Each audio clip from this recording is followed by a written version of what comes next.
साथियों, आज के सेशन में हम लोग Maruti Suzuki tier 2 vendor assessment के बारे में बात करने वाले हैं, जिसको बीएसए टीयर 2 के नाम से भी जानते हैं हम लोग। देखिए, बीएसए टीयर 1 और टीयर 2 में थोड़ा सा डिफरेंस है। बीएसए जो टीयर 1 है उसमें 14 क्लास होता है, जो क्वालिटी सिस्टम की रिक्वायरमेंट है। और बीएसए जो टीयर 2 है उसमें जो है 16 क्लास होते हैं, प्लस 3 क्लास एडिशनल होते हैं जो ईएचएस की रिक्वायरमेंट है। मतलब बीएसए टीयर 2 में टोटल 19 क्लास होते हैं, और टीयर 1 में जो सिस्टम की रिक्वायरमेंट है उसमें 14 क्लास होते हैं, टीयर 2 में जो है 16 होते हैं। और टीयर 2 में प्लस ईएचएस की रिक्वायरमेंट भी होता है, तो उसमें 3 क्लास और होता है, जिसमें ह्यूमन सेफ्टी आ जाता है, आपका फाइनेंशियल आ जाएगा, एचआर प्रैक्टिसेस आ जाएगा, वो अलग से 3 और ऐड होता है, तो टोटल 19 हो जाते हैं। तो आज के सेशन में हम लोग मारुति सुजुकी टीयर 2 और टीयर 1 दोनों असेसमेंट का देख लेते हैं। टीयर 2 का असेसमेंट हम लोग करते हैं, इसमें टीयर 1 का भी असेसमेंट आ जाएगा, मतलब 14 क्लास भी इसमें हम लोग डिस्कस कर लेंगे, प्लस जो एक्स्ट्रा है 2 क्लास टीयर 2 का वो भी देख लेंगे, और प्लस जो है 3 जो है जो एचएस की रिक्वायरमेंट है वो भी देख लेंगे। देखिए, मारुति सुजुकी टीयर 2 का जो असेसमेंट सीट है, इसका पहला पेज होता है एग्जीक्यूटिव समरी। इसमें क्या है, हम लोगों को ऑडिट की डेट क्या है, रिपोर्ट इशू डेट क्या है, prepared by, verified bye, approve by, ये होगा मेस पर्सन जो है उनके द्वारा। और यहाँ पे ऑडिटर का नाम क्या है, और टीयर 2 सप्लायर का नेम क्या है, टीयर 1 सप्लायर का नेम क्या है, उसके रिप्रेजेंटेटिव कौन है, टीयर 2 के रिप्रेजेंट अदिति का क्या नाम है, ये यहाँ पे मेंशन हो जाएगा। और टीयर 1 के कौन से पर्सन रिस्पॉन्सिबल है, कौन उसका रिप्रेजेंटेटिव है टीयर 1 का, वो यहाँ पे नाम आएगा, किस कैटेगरी का उनको पार्ट सप्लाई किया जाता है, और जो हमारा करंट स्कोर है वो क्या है, किस कैटेगरी में, और प्रीवियस हमारा कैटेगरी क्या था और क्या स्कोर है। और अगर हम बात करें इसकी स्कोरिंग सिस्टम का, तो ये इसका स्कोरिंग सिस्टम है, जिसमें इन्होंने सारे क्लासेस को कवर कर रखा है। टोटल 14 क्लास इसके हैं सिस्टम के, और प्लस जो है 3 क्लास जो है वो है आपके ईएचएस के रिक्वायरमेंट के। तो टोटल जो है 16 क्लास हो गए सिस्टम के, और प्लस 3 हो गए आपके ईएचएस सिस्टम के। तो टोटल रेटिंग आ जाएगी यहाँ पे, और आपका यहाँ पे जो रडार डिस्ट्रीब्यूशन है, रडार चार्ट में यहाँ पे शो हो जाएगा कि आपका एरिया वाइज क्या स्कोरिंग एरिया। नेक्स्ट बात करते हैं हम लोग। देखिए, जनरल इन्फॉर्मेशन की बात कर रहे हैं। दूसरी सीट है इसमें जनरल इन्फॉर्मेशन। इसमें टीयर 2 का सप्लायर नेम आ जाएगा, प्लांट का एड्रेस आ जाएगा, उनके जो एमडी या सीईओ है उनका मोबाइल नंबर, उनका नाम आ जाएगा, ईमेल आईडी आ जाएगी, प्लांट हेड का नाम, मोबाइल नंबर आ जाएगा, और किस ईयर में जो आपका टीयर 2 प्लांट है या आपका जो प्लांट है वो इस्टेब्लिश हुआ है, इसमें कितने प्लांट्स हैं, कितने यूनिट्स हैं, उसका एमएसएमई का स्टेटस क्या है, और ओनरशिप उसमें क्या है, मतलब प्राइवेट है कि पब्लिक है, यहाँ पैन नंबर वगैरह आ जाएगा। और टीयर 1 का जो सप्लायर का नाम है वो मेंशन हो जाएगा, उसका यहाँ पे डिटेल आ जाएगा, कितने टीयर 1 सप्लायर्स हैं आपके।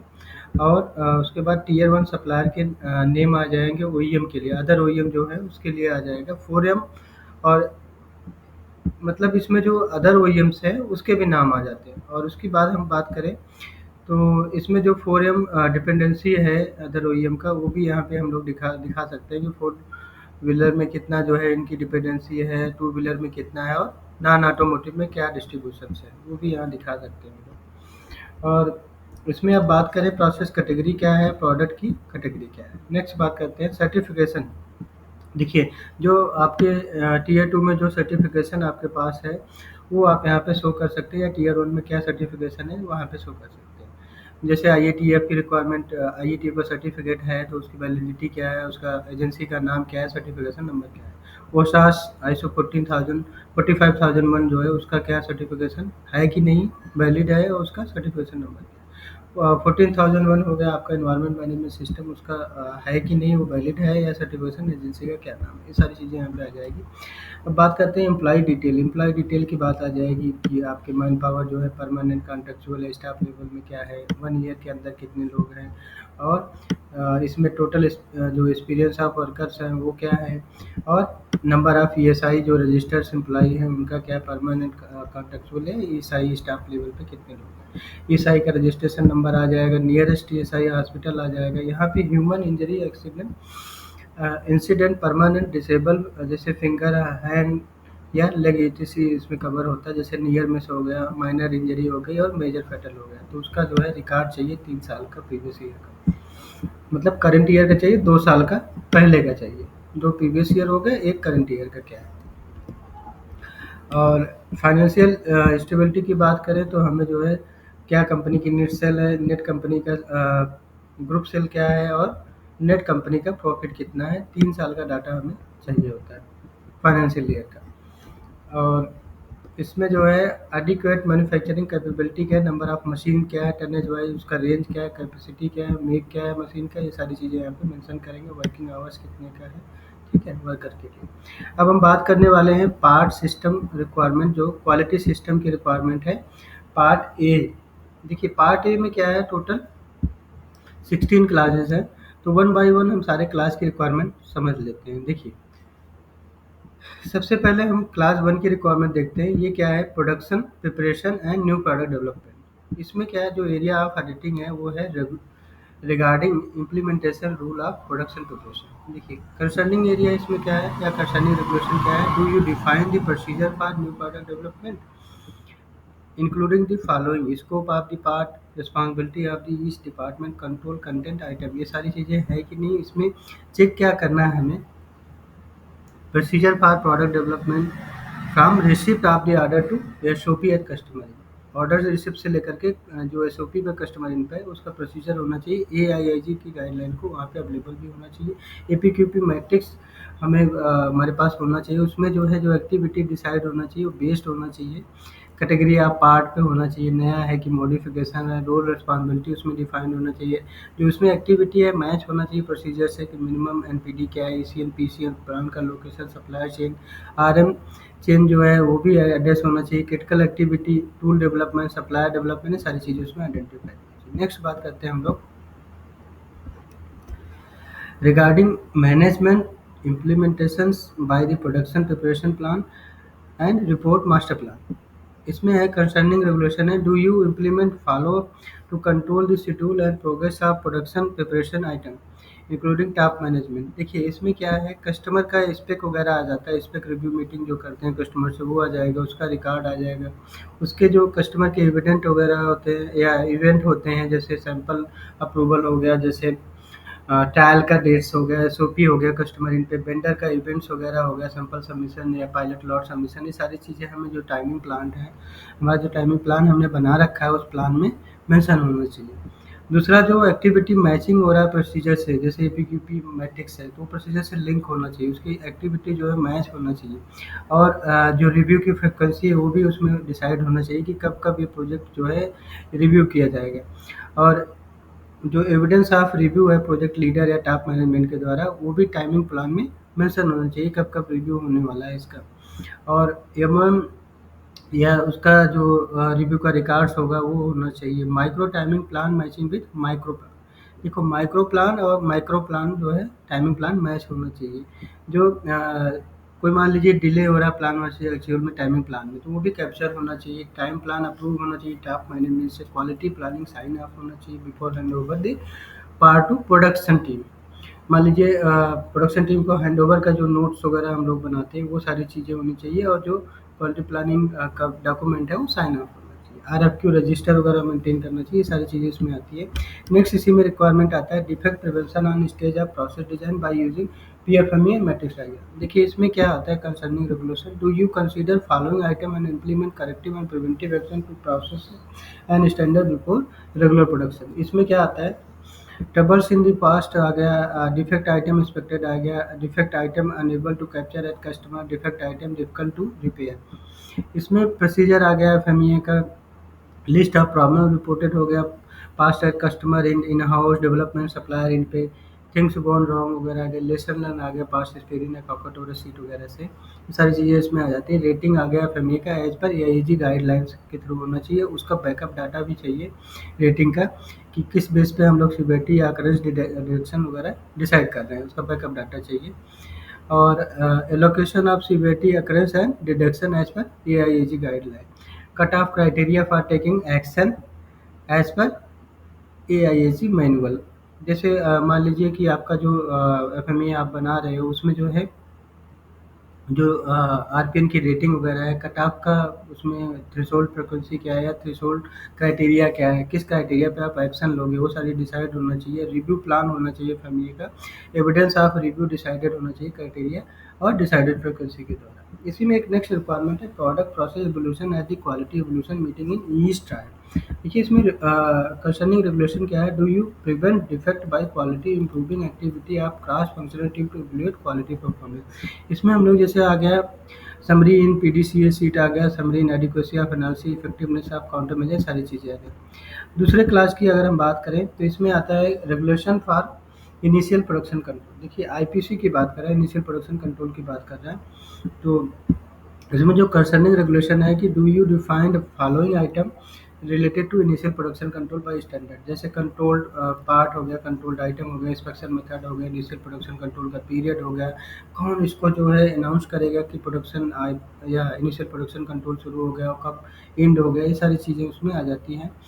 और इसमें हम लोग क्या चेक करेंगे कि स्कोप क्या है, न्यू पार्ट या प्रोसेस मॉडिफिकेशन का, restart of part after long time मान लीजिए है, उसका क्या स्कोप है, पहले तो वो हम डिसाइड करेंगे। फिर उसके बाद जो है स्पेशल कंट्रोल्स इसमें क्या है, कितना इंक्रीज़ किया आपने इंस्पेक्शन या सैम्पलिंग साइज़ वगैरह ऑल स्टेज पे, जैसे इनकमिंग, इन प्रोसेस या फाइनल पे, वो सारी चीज़ें इसमें आ जाएंगी। फिर जो प्रोसेस एडिट है उसकी फ्रिक्वेंसी क्या है, कब कब करेंगे, initial production control start date क्या है और इन डेट क्या है। स्टार्ट डेट जो होता है वो वेंडर की एसओपी से शुरू होता है और इन डेट होता है जो कंप्लीशन होता है एसओपी कस्टमर एंड पे।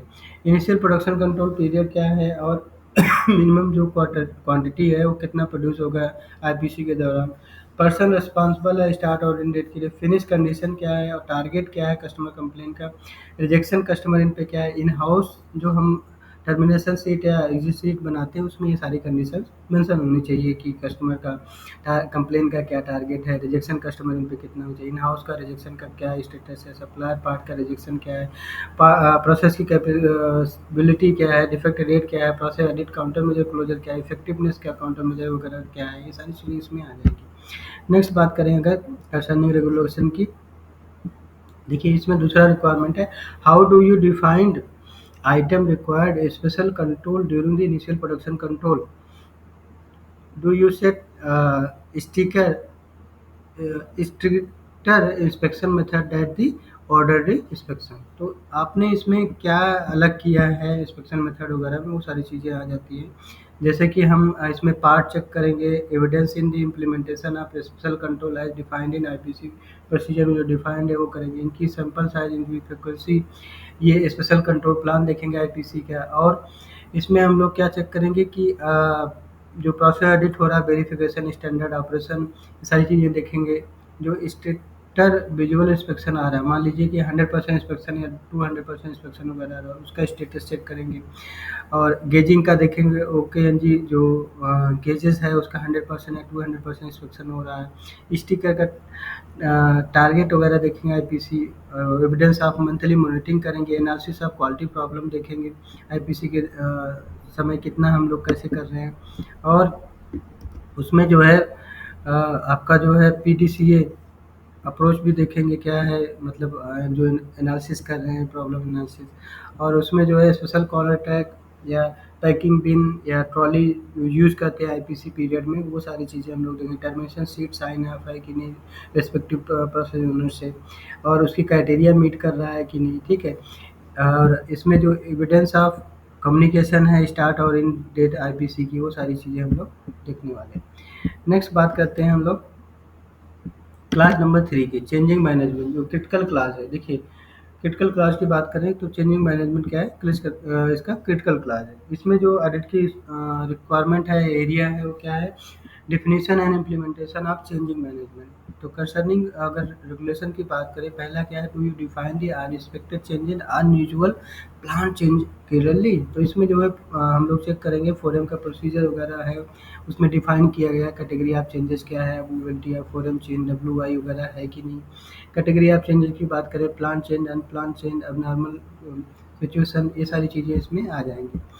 देखिए नेक्स्ट है इसमें कंसर्निंग रेगुलेशन में Do you define procedure rule applied from sharing information to result confirmation at change occurring?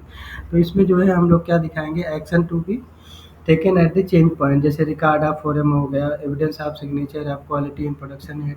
इसी में एक सब रिक्वायरमेंट है, do you record product quality check result to ensure testability including retroactive. देखिए इसमें हम लोग record check करेंगे जो पार्ट प्रोड्यूस हुआ आफ्टर चेंज उसका, और रेट्रोएक्टिव चेक रिकॉर्ड भी देखेंगे। मतलब जैसे मान लीजिए कोई अनप्लान्ड, मान लीजिए कोई टूल आपका ब्रेकडाउन होता है तो हम जो रेट्रोएक्टिव करते हैं उसका रिकॉर्ड भी चेक करेंगे, और टूल करेक्ट होने के बाद हम लोग उसका सेटअप का रिकॉर्ड देखेंगे, और जो भी पार्ट प्रोड्यूस होगा कंटेनमेंट जोन में जाएगा उसका इंस्पेक्शन, जो आपका सैम्पलिंग इंस्पेक्शन की फ्रिक्वेंसी होगी उसके हिसाब से उसको भी चेक करने वाले हैं। नेक्स्ट बात करते हैं इसकी टेस्टेबिलिटी टू इनवॉइस भी करने वाले हैं हम लोग। ठीक है, नेक्स्ट बात करते हैं, इसी में एक सब रिक्वायरमेंट है एडिट एरिया में, definition and control method for initial part. देखिए इसमें क्या है, do you define initial control plan clearly, मतलब डेफिनेशन क्या है इनिशियल पार्ट का और इनिशियल पार्ट का कंट्रोल क्या है।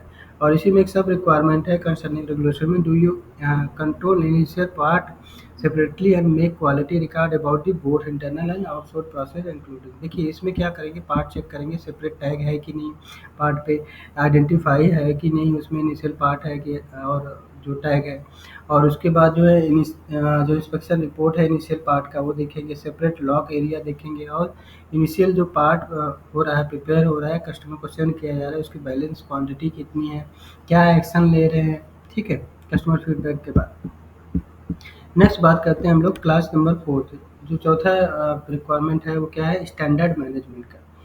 देखिए स्टैंडर्ड मैनेजमेंट चौथा क्लास है इनका, स्टैंडर्ड मैनेजमेंट। अब स्टैंडर्ड को मैनेज करना मतलब जो क्वालिटी स्टैंडर्ड्स हो गए आपके, और जो उससे रिलेटेड हो गए, जैसे कि पहले हम लोग बात करते हैं procedure to make process control standard या क्यूए प्रोसेस चार्ट। देखिए इसमें कंसर्निंग रेगुलेशन क्या है, do you make and review process control standard inspection specification operation instructions for all product which is shift to SMC MSIL या tier 1। कहीं पे भी shipment हो रहा है इसका तो इसका रिक्वायरमेंट चेक करना है हमें। Availability of document, control plan वगैरह हो गया आपका, इसमें ऑपरेशन स्टैंडर्ड हो गया, इंस्पेक्शन स्टैंडर्ड हो गया, जो भी पार्ट आप जो है सप्लाई कर रहे हैं।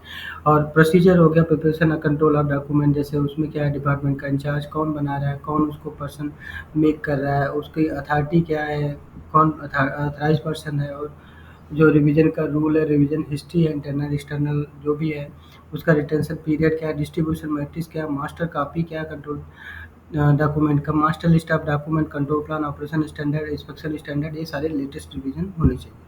ये सारी चीज़ें चेक करेंगे। नेक्स्ट बात करें एडिट एरिया की, procedure to control standard, process control standard, inspection specification, operation instructions. इसमें आ गए कंसर्निंग रेगुलेशन की बात करें, do you have consistency to keep process control standard, inspection specification, operation inspection and parameter chart. देखिए इसमें क्या होगा, ऑल जो प्रोडक्ट प्रोसेस का पैरामीटर होता है, मेंशन होता है कंट्रोल प्लान में, वो चेक करेंगे, उसमें उसके हिसाब से काम हो रहा है कि नहीं, रेफरेंस ऑफ WI, जो सैंपल साइज है, चेकिंग फ्रिक्वेंसी है, चेकिंग मेथड है, जो बाउंड्री सैंपल है, पुकर का उसमें डिफाइंड है कंट्रोल प्लान में, वो सारी चीज़ें हम लोग इसमें चेक करने वाले हैं। नेक्स्ट बात करते हैं इसमें कंसिस्टेंसी हो गया डॉक्यूमेंट का, जैसे मान लीजिए प्रोसेस कंट्रोल हो गया, या कंट्रोल प्लान, ऑपरेशन स्टैंडर्ड हो गया, इंस्पेक्शन स्टैंडर्ड हो गया, कस्टमर इंस्पेक्शन स्टैंडर्ड हो गया, सारी की कंसिस्टेंसी चेक करते हैं, कोहेरेंस वगैरह चेक करते हैं। नेक्स्ट बात करते हैं क्लास नंबर 5 की। देखिए क्लास नंबर 5 क्या है, एजुकेशन एंड ट्रेनिंग, ये भी क्रिटिकल क्लास है। इसकी बात करें तो इसमें हम लोग क्या करेंगे, जो कंसर्निंग रेगुलेशन है, सबसे पहला requirement, do you clarify department incharge of promoting quality education implementing quality based on annual plan or record of education kit. इसके लिए हम लोग क्या चेक करने वाले हैं, प्रोसीजर फॉर ट्रेनिंग अवेलेबल है कि नहीं, उसके हिसाब से TNI बना हुआ है कि नहीं, और जो TNI है TNI के बेस पे प्लान बना हुआ है कि नहीं। ठीक है, और जो प्लान वर्सेस एक्चुअल चेक करेंगे, उसका जो है ट्रेनिंग का कंटेंट चेक करने वाले हैं, और इफेक्टिवनेस जो ट्रेनिंग है उसकी चेक करेंगे, मतलब इफेक्टिवनेस दोनों के लिए, ऑपरेटर और स्टाफ। और जो न्यू मान लीजिए कोई ऑपरेटर आपका है तो उसको इंडक्शन ट्रेनिंग वगैरह का रिकॉर्ड चेक करेंगे। ट्रेनिंग प्लान क्या है ऑपरेटर्स का, अवेयरनेस ट्रेनिंग से रिलेटेड। नेक्स्ट बात करते हैं, do you define and implement the skill evolution of operator to determine whether operator can work without surveillance? जैसे कि एक्सेप्टेबल लेवल हो गया, एवोल्यूशन फ्रीक्वेंसी, एवोल्यूशन मेथड। इसमें क्या चेक करने वाले हैं हम लोग, for each operator skill evolution हो रहा है कि नहीं। फॉर ईच स्किल लेवल जो है हम लोग जो जो भी ऑपरेटर डिफाइन किए हैं, ऑपरेटर का स्किल लेवल 1 2 3 4, वो उसके हिसाब से है कि नहीं, उसकी स्पेसिफिक क्राइटेरिया है कि नहीं। और जो मिनिमम लेवल होता है कि कोई भी ऑपरेटर कोई ऑपरेशन को परफॉर्म करे, वो डिफाइंड है कि नहीं। और जो शॉप फ्लोर में जितने भी ऑपरेटर अवेलेबल हैं उनके स्कीमेटिक्स हैं कि नहीं। नेक्स्ट बात करते हैं इसी में ऑडिट एरिया की। एजुकेशन फॉर मैनेजर की बात कर रहा है, इंस्पेक्टर या स्पेशल ऑपरेटर की। इसमें क्या है, concerning regulation, do you periodically monitor the skill of the certified operator and follow up to improve their skill. देखिए इसमें स्किल एवोल्यूशन की फ्रिक्वेंसी वगैरह आ जाएगा कि फॉलो हो रहा है कि नहीं। और जैसे स्किल एवोल्यूशन की फ्रिक्वेंसी जनरली क्या होता है, क्वार्टरली हाफ ईयरली होता है। तो कम से कम 2 बार साल में करना चाहिए, मतलब हाफ ईयरली ये करना चाहिए। इसमें जो है जैसे क्यू इंस्पेक्टर हो गए, उसका पॉइजन टेस्ट हुआ है कि नहीं, स्किल अपग्रेडेशन का प्लान क्या है ऑपरेटर का।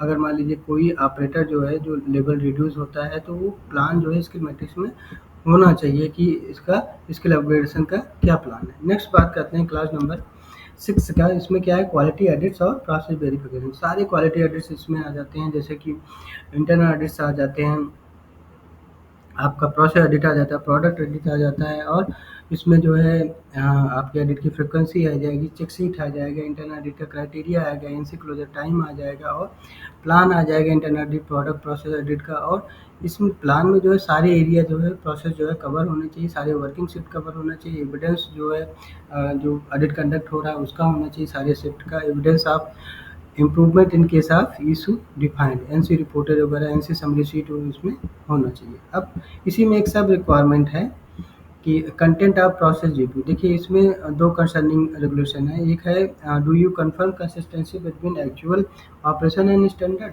तो इसमें जो है एविडेंस हम लोग दिखाएंगे जो कंडक्ट हो रहा है कंट्रोल प्लान के हिसाब से, प्रोसेस एडिट। ठीक है, नेक्स्ट है इसी में एक कंसर्निंग रेगुलेशन में, do you confirm if counter measure are taken properly to prevent recurring of quality failure. देखिए इसमें क्या करेंगे, evidence of checking effectiveness of counter measure of customer and horizontal deployment. Next बात करते हैं हम लोग सप्लायर कंट्रोल। देखिए सप्लायर कंट्रोल की बात करें, जो इसमें ऑडिट एरिया है, evolution method of new supplier की बात करें।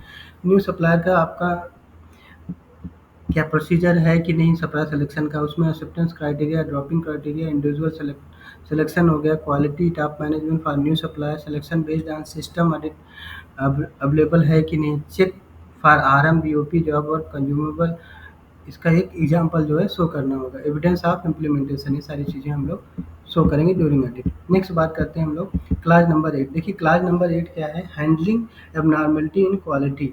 ये जो है क्रिटिकल क्लास है। देखिए इसमें क्या है, हम लोग क्या करेंगे, हैंडलिंग व्हेन एबनॉर्मल सिचुएशन अगर। सबसे पहले इसमें दो कंसर्निंग रेगुलेशन है। सबसे पहले क्या है, do you define clearly what is the abnormal situation and make operator know the definition. तो इसमें हम एबनॉर्मल सिचुएशन का जो कनेक्शन का रहता है डिटेल, हम लोग सब फ्लोर में एरिया वाइज जो प्रोसेस वाइज डिस्प्ले करते हैं, वो सारी चीज़ें आ जाएंगी। जैसे कोई पार्ट जो है पावर फेलियर में बनता है तो उसको क्या करना है, कोई पार्ट जो है इंस्पेक्शन टेबल पे एनजी मिलता है, सेटअप में एनजी मिलता है, या सिमिलर लुकिंग पार्ट्स है तो उनकी हैंडलिंग करती है, फॉलन पार्ट का हैंडलिंग कैसे करना है, सारी चीज़ें इसमें आ जाती है। नेक्स्ट बात करते हैं, do you clarify and standardize the handling route for customer claim in process failure and supplier failure. देखिए इसमें क्या आ जाएगा, procedure for handling customer complain in process failure, supplier defect, ये सारी चीज़ें आ जाएंगी। क्राइटेरिया क्या है, raising QPCR, internal QPCR raising का क्या क्राइटेरिया है, और इसमें जो है मंथली टॉप रिजेक्शन या डेली एबनॉर्मल रिजेक्शन वगैरह हम लोग एनालिसिस करते हैं। कस्टमर कंप्लेन रजिस्टर में क्यूपीसीआर का रजिस्टर होना चाहिए इन हाउस, और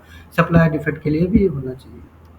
नेक्स्ट बात करते हैं इसी में एक कंसर्निंग रेगुलेशन में, नेक्स्ट रिक्वायरमेंट है, do you have criteria to estimate the scope of suspected lot for abnormal situation. When abnormal situation अगर do you test suspected lot based upon the criteria. देखिए इसमें क्राइटेरिया एस्टिमेट करना है कि जो suspected quantity produce हुई है abnormal situation के दरमियान, वो जो है उसका टेस्ट करने का सिस्टम क्या है, सस्पेक्टेड लॉट जो प्रोड्यूस हुआ है, ठीक है, और उसका चेकिंग रिकॉर्ड होना चाहिए जो एबनॉर्मल सिचुएशन में प्रोड्यूस हुआ है। मतलब दोनों चीज़ चाहिए, उसका एविडेंस चाहिए और उसका जो है कैसे उसको ट्रेस करेंगे, दोनों चीज़।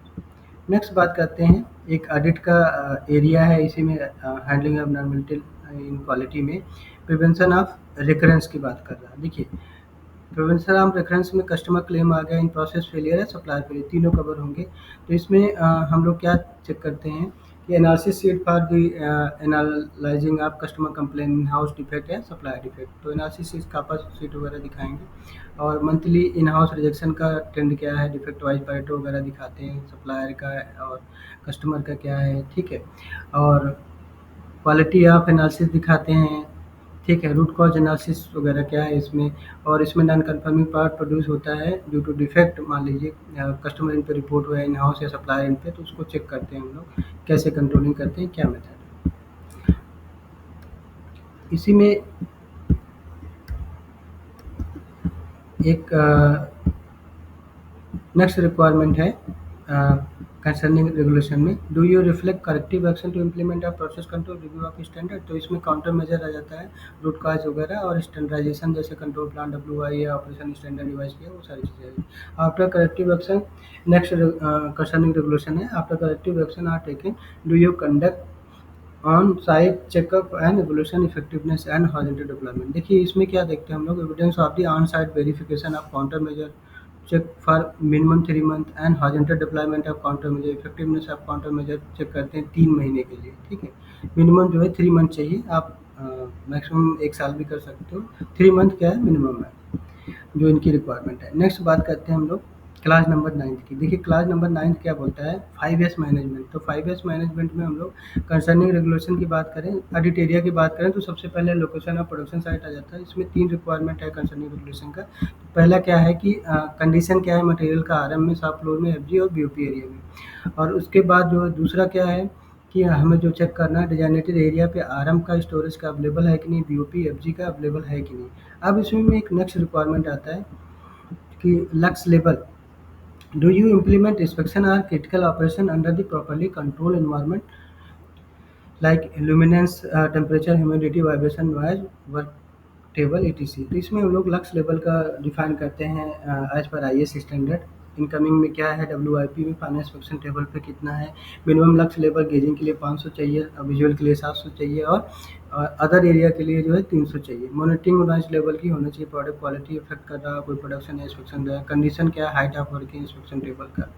नेक्स्ट बात करें हम लोग प्रोडक्शन इक्विपमेंट मैनेजमेंट। देखिए, प्रोडक्शन इक्विपमेंट मैनेजमेंट की बात करें, do you keep condition of production equipment jig tool properly. इसमें जनरल कंडीशन आएगा कि machine as or as proper like wiring condition, cover and dust.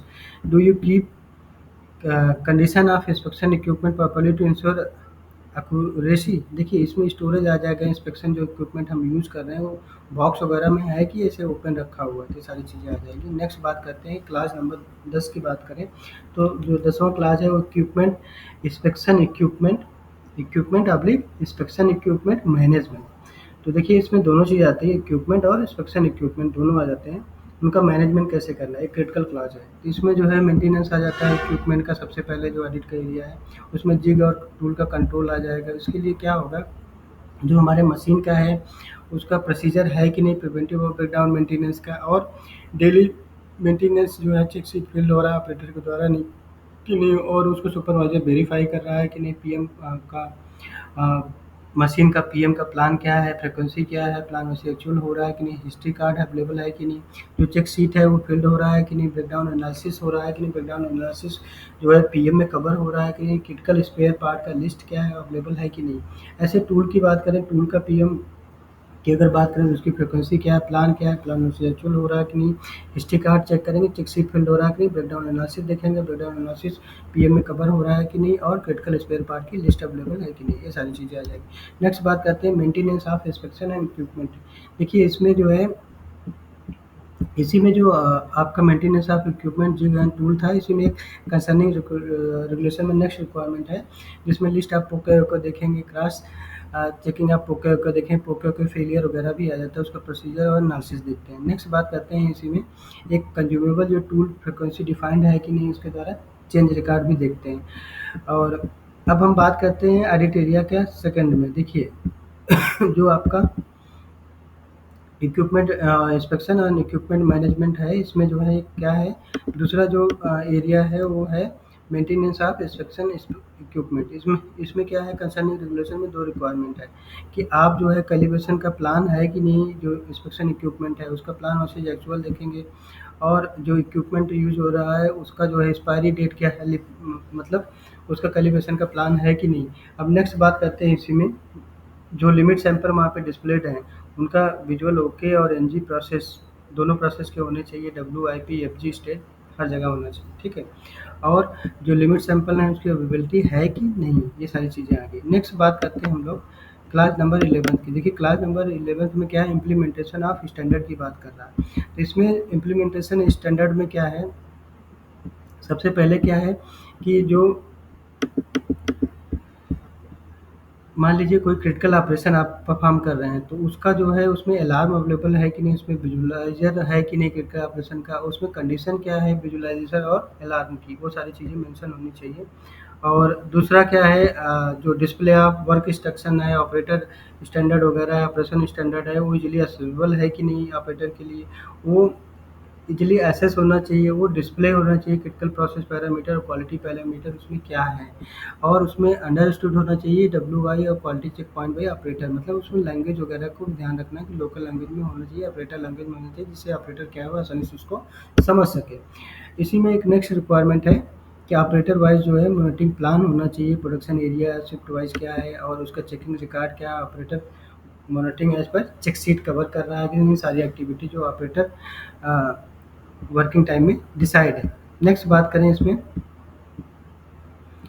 Implementation of standard में एक next requirement है कि OKNG का जो जजमेंट क्राइटेरिया है, वो चेकिंग मेथड क्या है, उसमें उसका रिकॉर्ड क्या है, प्रोडक्ट प्रोसेस चेक का, जैसे अपर टॉलरेंस लोअर टॉलरेंस में कुछ अगर चीज़ें जाती हैं, और space for giving judgement on proper judgement after check, ये आ गया। और नेक्स्ट क्लास की बात करें, देखिए क्लास नंबर 12th है, जिसमें जो है प्रोडक्ट मैनेजमेंट की बात कर रहा है। तो मैनेजमेंट ऑफ प्रोडक्ट फ्लो कैसे करना है, देखिए इसमें हम लोग क्या चेक करते हैं, पहले तो फीफो वगैरह देखते हैं कि इनकमिंग WIP FG में जो है फीफो मेंटेन है कि नहीं, एविडेंस है RM BOP एरिया और आपका शॉप फ्लोर और FG एरिया में, ये सब देखेंगे, ठीक है, फीफो इम्प्लीमेंटेशन का एविडेंस। नेक्स्ट इसमें में रिक्वायरमेंट है कि अवेलेबिलिटी ऑफ आइडेंटिफिकेशन टैग वगैरह देखेंगे हम लोग, RM BOP पार्ट्स में रूट कार्ड है कि नहीं, ठीक है, WIP आपका हो गया, और WIP या FG पार्ट में रूट कार्ड चेक करेंगे, जिसमें कि बैच नंबर लॉट नंबर हो गया, आपका हीट कोड हो गया, प्रोडक्शन डेट शिफ्ट, ये सारी चीज़ें उसमें मेंशन होनी चाहिए। नेक्स्ट बात करते हैं इसी में, एक WI होना चाहिए, सिमिलर पार्ट का, सिमिलर पार्ट का मैनेजमेंट होना चाहिए, मतलब जैसे कि डिफरेंट कलर या बिन, उसका हो गया बिन्स हो गया, पैकेजिंग हो गया, और उसका जो है डिफरेंट कलर का टैग वगैरह हो गया, तो ये सारी चीज़ें इसमें आ जाती है। नेक्स्ट बात करें इसी में ऑडिट एरिया में, नेक्स्ट रिक्वायरमेंट है नॉन कन्फर्मिंग पार्ट मैनेजमेंट। देखिए इसमें क्या है, NG पार्ट का आइडेंटिफिकेशन कैसे करना है इवेंट के दौरान, NG पार्ट, ठीक है, होल्ड है तो अगर मान लीजिए होल्ड है, वो भी आइडेंटिफाई होना चाहिए प्रॉपर्ली टैग के द्वारा, और जो एनजी पार्ट हम लोग रख रहे हैं वो किस बिन में रख रहे हैं, बिन का कलर क्या है, और क्या है वो एक्सेसिबल है कि नहीं, जो स्टेशन है वहाँ पे एनजी बिन रखे हुए हैं कि नहीं, ठीक है, वो सारी चीज़ें हैं। क्योंकि जैसे भी कोई पार्ट मान लीजिए ऑपरेशन के दौरान रिजेक्ट होता है, जिससे इजीली उसमें क्या है हम लोग रख सकें। अब नेक्स्ट रिक्वायरमेंट है इसी में, check for the rework procedure है कि नहीं, रिवर्क प्रोसीजर के हिसाब से जो है जो हम रिकॉर्ड बना रहे हैं एनजी पार्ट या रिपेयर या सर्विस का, वो अवेलेबल है कि नहीं, और ट्रेसेबिलिटी ऑफ पर्सन जो रिवर्क कर रहा है, पर्सन अप्रूव कर रहा है आफ्टर रिवर्क जो है वो अवेलेबल होना चाहिए, ठीक है। नेक्स्ट क्लास की बात करें, क्लास नंबर 13 है हैंडलिंग मैनेजमेंट। देखिए हैंडलिंग मैनेजमेंट की बात करें तो इसमें आ जाता है बिन ट्रॉली का हैंडलिंग मैनेजमेंट। तो इसमें आ जाता है कि अप्रूव पैकिंग, जो आपकी पैकेजिंग नॉर्म्स है कस्टमर के हिसाब से होना चाहिए, पैकेजिंग स्टैंडर्ड वो होना चाहिए, जो पैकेजिंग स्टैंडर्ड है वो पैकिंग स्टेशन पे डिस्प्ले होना चाहिए। जो एविडेंस ऑफ इम्प्लीमेंटेशन है, मतलब वो भी हमें देखना है कि पैकिंग जो पैकिंग स्टैंडर्ड उसके हिसाब से काम हो रहा है कि नहीं। इसी में ये होता है कि नेक्स्ट रिक्वायरमेंट है कंडीशन ऑफ जो पैकिंग का है, बिन ट्रॉली या WIP FG में यूज़ हो रहा है उसकी कंडीशंस क्या है, वो भी चेक करना है, मतलब ट्रॉली मैनेजमेंट, बिन मैनेजमेंट, ये सारी चीज़ें आ जाएगी। नेक्स्ट बात करते हैं क्लास नंबर 14 की, क्रिटिकल पार्ट्स का मैनेजमेंट, मतलब मारू ए पार्ट का मैनेजमेंट कैसे करते हैं। देखिए इसके लिए क्या होना चाहिए, मारू पार्ट का आइडेंटिफिकेशन होना चाहिए, ठीक है, मतलब WI में वो लिखा हो, ठीक है, क्या आइडेंटिफिकेशन है मारू पार्ट का, डिस्प्ले होना चाहिए, नेम और फोटोग्राफ, ऑपरेशन अथराइजेशन, मतलब मारू स्टेशन जो है उसमें डिस्प्ले होना चाहिए कि मारू यहाँ पे पार्ट चेक होता है, ठीक है। और जो नेम और फोटोग्राफ जो ऑपरेटर वहाँ पे अथराइज रिवर्क कर रहे हैं मारू पार्ट का, उनका होना चाहिए। ये सारी चीज़ें वहाँ पे मेंशन होनी चाहिए। नेक्स्ट बात करते हैं एडिक्वेट टेस्टिंग फैसिलिटी। ये क्या है, क्लास नंबर 15 है। तो इसमें टेस्टिंग फैसिलिटी वगैरह आ जाती है कि जो अवेलेबिलिटी ऑफ इंस्पेक्शन इंस्ट्रूमेंट है, इस पर drawing control plan inspection standard के हिसाब से इनकमिंग इंस्पेक्शन हो रहा है कि नहीं, अवेलेबिलिटी ऑफ टेस्ट स्टैंडर्ड और test equipment as per drawing control के हिसाब से है नहीं, availability of train man power to operate the inspection instrument और टेस्ट इक्विपमेंट है इनकमिंग स्टेज पे है कि नहीं, इसकी बात होगी। नेक्स्ट बात करते हैं हम लोग क्लास नंबर 16। इसमें प्रोसेस ऑडिट की बात आ जाती है कि एज पर पीसीएस हम लोग ऑडिट कर रहे हैं कि नहीं, ठीक है। Working as per control plan in incoming inspection हो रहा है कि नहीं, शॉप फ्लोर में एज पर कंट्रोल प्लान हो रहा है कि नहीं, फाइनल इंस्पेक्शन में एज पर कंट्रोल प्लान काम हो रहा है कि नहीं, और जो कोई भी ऑब्जर्वेशन प्रोसेस ऑडिट के दरमियान आ रहा है वो कंट्रोल प्लान के हिसाब से है कि नहीं, या कंट्रोल प्लान के बाहर भी कुछ ऑब्जर्वेशन है प्रोसेस ऑडिट में, वो भी हम लोग इसमें मेंशन करते हैं। और जो प्रीवियस ऑडिट है उसका क्लोजर भी इसमें हम लोग चेक करते हैं। तो ये हमारे टोटल 16 क्लास हो गए जो क्वालिटी सिस्टम की रिक्वायरमेंट है। अब नेक्स्ट क्लास की बात करते हैं, क्लास नंबर 17, 18 और 19, जो कि पार्ट बी है, जो कि ईएचएस की रिक्वायरमेंट है। देखिए इसमें क्या है, सबसे पहले हम क्लास नंबर 17 देखते हैं जो फाइनेंशियल रिक्वायरमेंट है। मतलब प्लांट का जो है टर्नओवर क्या है as per balance sheet, pad sales क्या है, डेप्ट क्या है इसमें, और आरओसी क्या है, इंटरनल कैश जनरेशन का क्या बैलेंस शीट के हिसाब से क्या है, डेप्ट सर्विस का रेशियो क्या है, कवरेज रेशियो, इसमें करंट रेशियो क्या है, ठीक है। ये सारी चीज़ें आ जाएगी फाइनेंशियल की। तो फाइनेंशियल की रिक्वायरमेंट जो एमआईसीएल का रिक्वायरमेंट है उसके हिसाब से चेक करेंगे, उसके हिसाब से हम लोग यहाँ पे रेटिंग देने वाले हैं 0, 1, 2। अगर रिक्वायरमेंट मीट कर रही है तो रेटिंग क्या होगी आपकी, मैक्सिमम जो रेटिंग होगी वो 2 होगी। अगर नहीं मीट हो रही है तो आपका उनका क्राइटेरिया रेंज है उसके हिसाब से है तो 1 होगी, अगर उनके हिसाब से नहीं है तो 0 हो जाएगी रेटिंग। नेक्स्ट बात करते हैं क्लास नंबर 18। देखिए क्लास नंबर 18 क्या बोलता है, सेफ्टी की रिक्वायरमेंट। इसमें जो है ऑडिटिंग एरिया सबसे पहले है वर्किंग कंडीशन क्या है। वर्किंग कंडीशन की बात करें कि आपका लेआउट और स्केप रूट शॉप फ्लोर में है कि नहीं, वो डिस्प्ले होना चाहिए स्केप बोर्ड, ठीक है, इमरजेंसी एग्जिस्ट वगैरह, और अवेयरनेस उसमें इमरजेंसी जो इमरजेंसी एग्जिस्ट है वो भी मेंशन होना चाहिए, जो आपका लेआउट या स्केप रूट है, अवेयरनेस होना चाहिए स्केप रूट का सबको। नेक्स्ट बात करते हैं इसी में, जैसे मूवमेंट है मैन या मटेरियल का, वो इजी मूवमेंट होना चाहिए, ठीक है, वो भी चेक करेंगे वर्किंग कंडीशन में होना चाहिए, वो हम लोग शॉप फ्लोर पर जाकर के विजिट करके देखते हैं। नेक्स्ट बात करते हैं हम लोग शॉप फ्लोर की बात करें, temperature, noise level, air quality, rest area है कि नहीं, टॉयलेट की कंडीशन क्या है, क्लीन है कि नहीं, ये सारी चीज़ें हम लोग देखने वाले हैं। नेक्स्ट इसी में रिक्वायरमेंट है ह्यूमन सेफ्टी और मशीन सेफ्टी, जो कि बहुत ज़्यादा क्रिटिकल है। इसमें हम लोग क्या देखते हैं, सेफ्टी की पॉलिसी है कि नहीं, सेफ्टी पॉलिसी अवेलेबल है कि नहीं, डिस्प्ले है कि नहीं, और रिस्पॉन्सिबिलिटी क्या है सेफ्टी डिफाइंड ऑर्गेनाइजेशन चार्ट में, वो उसमें रिकॉर्ड उनका नाम और नंबर होना चाहिए पर्सन का, और मशीन मैनुअल के हिसाब से आईएसओ स्टैंडर्ड सेफ्टी के लिए है कि नहीं। नेक्स्ट बात करते हैं इसमें, देखिए इसमें आ गया सेफ्टी ट्रेनिंग का ट्रेनिंग का जो है स्टैंडर्ड होना चाहिए, मतलब सेफ्टी स्टैंडर्ड पे ट्रेनिंग होना चाहिए, अवेयरनेस होना चाहिए सब एम्प्लॉय को, और ऑपरेशन जो कंट्रोल प्रोसीजर है या डब्ल्यूआईपी है सेफ वर्किंग कंडीशन के लिए, वो सबको अवेयर होना चाहिए, और फायर फाइटिंग का ट्रेनिंग रिकॉर्ड होना चाहिए, फर्स्ट एड ट्रेनिंग का रिकॉर्ड होना चाहिए, ये सारी चीज़ें हैं। नेक्स्ट बात करें इसी में आ जाता है एक नेक्स्ट रिक्वायरमेंट जो डोर सेंसर हो गया, मशीन का गार्ड हो गया, मशीन का स्टॉपर हो गया, इमरजेंसी स्टाफ वगैरह हो गए, और safety status as per annexure 1-2। Annexure 1-2 भी हम लोग इसके बाद देखने वाले हैं कि एनेक्सर 1 और 2 में क्या रिक्वायरमेंट, वो सारी चीज़ें हम लोग देखने वाले हैं। मशीन में सेफ्टी गार्ड वगैरह फीचर्स आ जाते हैं, सेफ्टी सेंसर आ जाते हैं, वो सारी चीज़ें। Safety in material movement, safety in tool die mould movement, procedure for WI, procedure और डब्ल्यूआई गाइडलाइन होना चाहिए सेफ मूवमेंट का, जैसे टूल का लोडिंग अनलोडिंग कर रहे हैं तो उसमें क्या सेफ्टी की रिक्वायरमेंट है, वो सारी चीज़ें आ जाएगी। जैसे आप लोग क्या पीपीज वगैरह यूज़ करते हैं, availability of PPEs as per HIRA report check करेंगे, अवेयरनेस एमंग वर्कर क्या है। नेक्स्ट बात करते हैं, जो मान लीजिए कोई एक्सीडेंट अगर रिपोर्ट होता है तो उसका रिपोर्टिंग क्या है, टॉप मैनेजमेंट को जाता है कि रिपोर्ट रिकॉर्ड जो एक्सीडेंट का होता है कि नहीं, उसमें काउंटर मेजर क्या लेते हैं, उसका स्टेटस क्या है, और मेडिकल और फर्स्ट एड की अवेलेबिलिटी है कि नहीं, ये सारी चीज़ें आ जाती हैं। नेक्स्ट इसी में बात करें मटेरियल हैंडलिंग का प्रोसीजर है कि नहीं, वर्किंग हो रहा है प्रोसीजर के हिसाब से कि नहीं, मटेरियल की हैंडलिंग का। नेक्स्ट बात करें रिस्क असेसमेंट जो है हीरा का रिपोर्ट चेक करेंगे ऑल प्रोसेस का, और जो पिट्स या फ्लोर ओपनिंग है, कवरेज अदरवाइज जो गार्डेड वगैरह है वो सब चेक करने वाले हैं, सब मैंडेटरी रिक्वायरमेंट है। Or paint spray booth dip tank जहाज डक्ट क्लीन हो रहा है रेगुलर कि नहीं, ये सारी चीज़ें हम लोग देखने वाले हैं। Lock out tag out procedure available है कि नहीं, उसके हिसाब से काम हो रहा है कि नहीं, फिजिकली है कि नहीं, और एप्लीकेशन में है कि नहीं, लोग उसका अवेयरनेस रखते हैं कि नहीं। लाइसेंस होना चाहिए, अगर मान लीजिए आप कोई लिफ्ट यूज़ कर रहे हैं, बॉयलर यूज़ कर रहे हैं, air pressure tank, LPG gas tank या फोर्क लिफ्टर या वैलिडेशन ऑफ यूटी क्रेन वगैरह यूज़ कर रहे हैं, तो उसका लाइसेंस होना चाहिए, मैंडेटरी रिक्वायरमेंट है।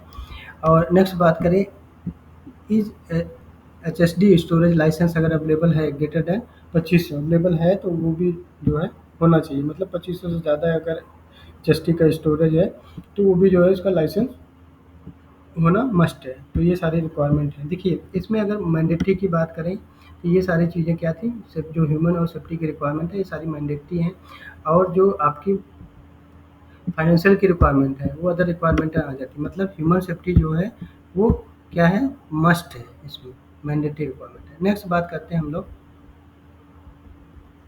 देखिए इसमें आ गया आपका एचआर क्लास नंबर 19 है, top management bandwidth and HR practices. देखिए इसमें सबसे पहले आता है management bandwidth and organisation structure. तो इसमें जैसे एडिक्वेट ऑर्गेनाइजेशन स्ट्रक्चर है कि नहीं, उसमें रोल रिस्पॉन्सिबिलिटी सबकी लिखी हुई है कि नहीं, plant head, quality head, production head और मेंटेनेंस हेड और सेफ्टी जो है उनकी रोल रिस्पॉन्सिबिलिटी और अथॉरिटी हम लोग चेक करने वाले हैं। एचआर स्ट्रक्चर, एचआर पर्सन की अवेलेबिलिटी, एचआर रिस्पॉन्सिबल कौन है वो डिफाइंड, उसकी रिस्पॉन्सिबिलिटी क्या है वो डिफाइंड है कि नहीं एचआर स्ट्रक्चर में, मतलब एचआर का जो ऑर्गेनाइजेशन चार्ट है उसमें डिफाइंड है कि नहीं।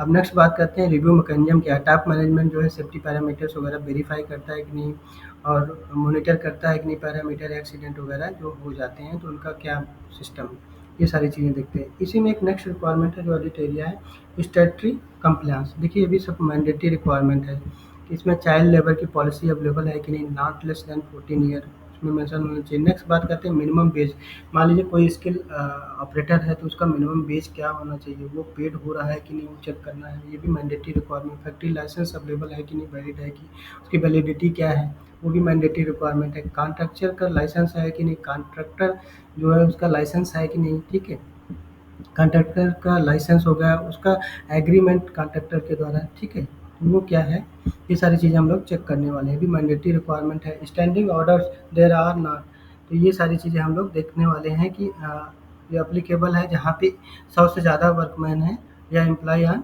डे ऑफ लास्ट 1 ईयर, 1 साल के अंदर अगर 100 से ज़्यादा लोग हैं तो वहाँ पे अप्लीकेबल है, भी मैंडेटरी रिक्वायरमेंट है।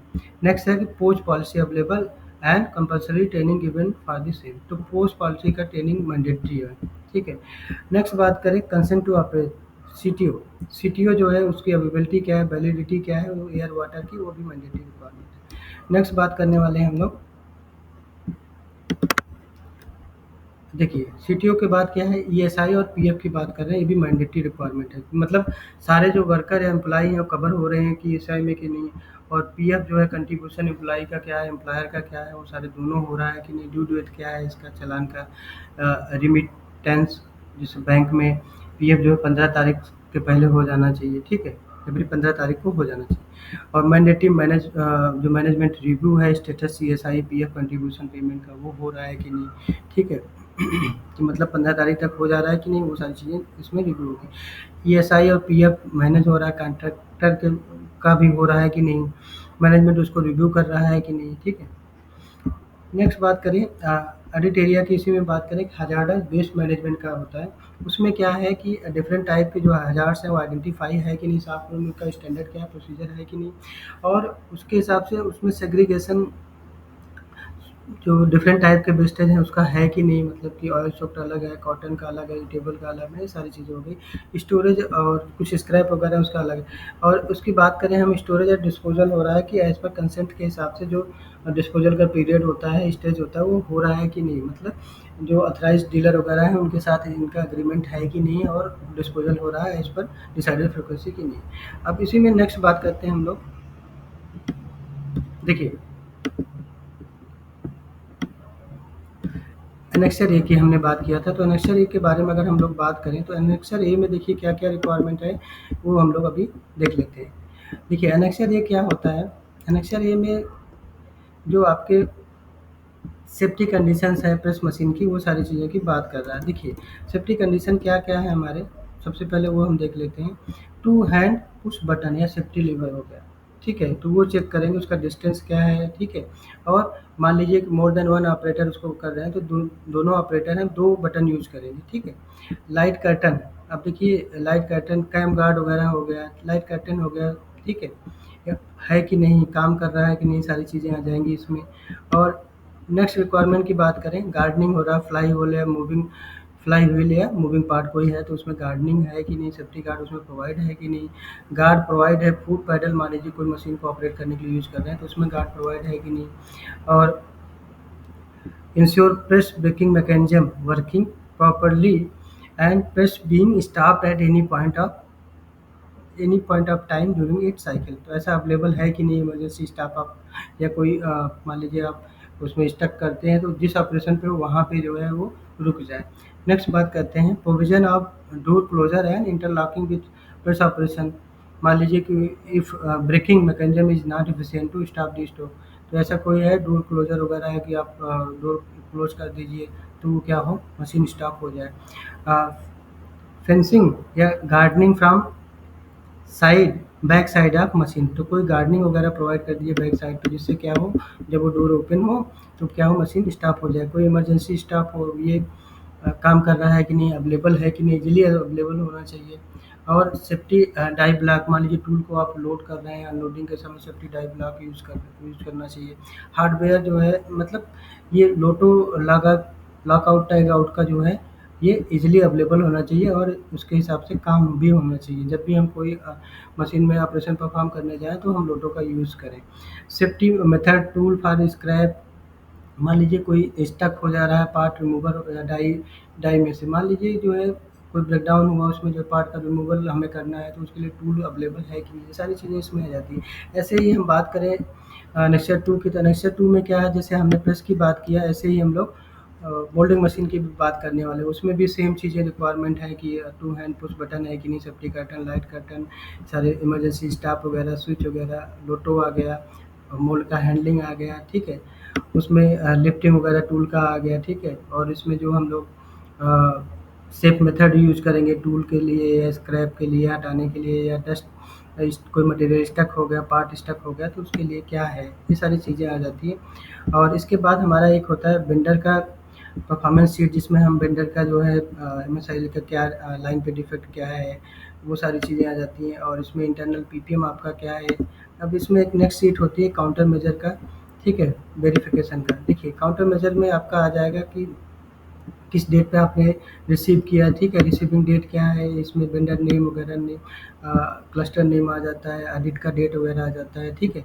अब नेक्स्ट बात करें ऑडिट का पॉइंट्स क्या है, इसमें जो है आप डिजायर्ड इम्प्रूवमेंट पॉइंट क्या है, उसका इम्प्रूवमेंट का प्लान क्या है, कौन इंचार्ज है, क्या डेट है, रिजल्ट ऑफ वेरिफिकेशन क्या है, ये सारी चीज़ें इसमें आ जाएगी तो हम लोग इसको बना के देते हैं। नेक्स्ट बात करते हैं हम लोग, अब हमारा ये सब सारे क्लासेस हमने कवर कर लिए तो उसके बाद हमारा क्या आ जाता है, इसका रेटिंग आ जाता है। तो हम यहाँ पे जो इसकी पहली सीट है यहाँ पे हमारी रेटिंग आ जाएगी, कितनी रेटिंग हम लोग अचीव कर रहे हैं, हम लोग ग्रीन में है कि येलो में है कि रेड कैटेगरी में, वो सारी यहाँ पे कैटेगरी अपने आप मेंशन हो जाएगी रेटिंग के हिसाब से।